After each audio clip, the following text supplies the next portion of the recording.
নমস্কাৰ বন্ধুসকল, good morning everyone.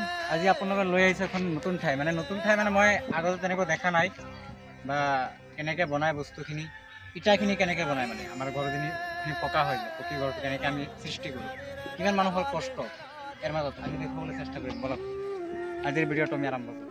আমি গৈ দেখিলোঁ এনেকৈ কাঠৰ টুকুৰা ধুনীয়াকৈ সিহঁতে ফ্ৰেমটো বনাই লৈছে আৰু ফ্ৰেমত লিখা আছে RM বুলি, আৰু তাতে তেওঁলোকে ধুনীয়াকৈ বোকাটো বনাই লৈছে। বোকাটো অলপমান লাইন বনাই বস্তু দিয়াৰ লগে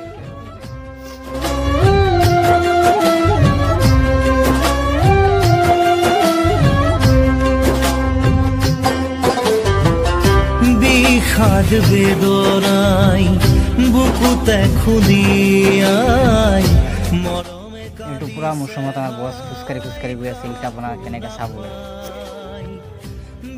বছ খোজকাঢ়ি গৈ যেতিয়া চাইছে ল'ৰাজনে ইটা বনাইছে, তাক হাঁহি এটা মাৰিব দিছে। যেতিয়া হাঁহিটো মাৰিব কোৱাৰ লগে লগে ই বেটা দৌৰি পৰালে। এইটো চাক দৌৰি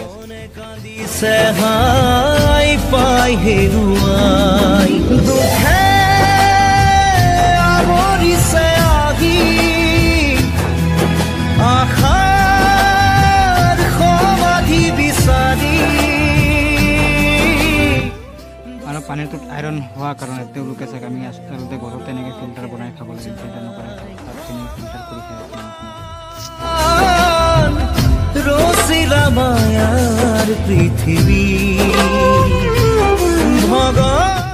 আৰু ইমান মানুহৰ কষ্টৰ ফলত হয় এখন ইটা, আৰু এই ইটাখনৰ আমি বনাওঁ সপোনৰ ঘৰ।